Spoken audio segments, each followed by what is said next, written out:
Yan ba to? Wala. Ano yung action lang ng minority dun sa pag-absent?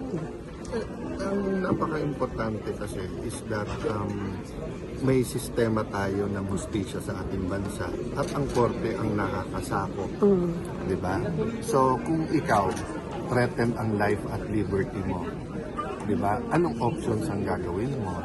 So, actually, personal kong pananaw, hindi pa lang pinag-uusapan ng buong minority. Yung gobyerno dapat i-assure si Senator Bato na mayroong proseso. Di ba?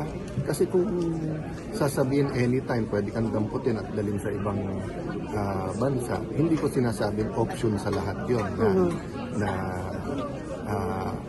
huwag magpakita. But when your life or liberty is threatened, you really think of option. So, yun yung option niya.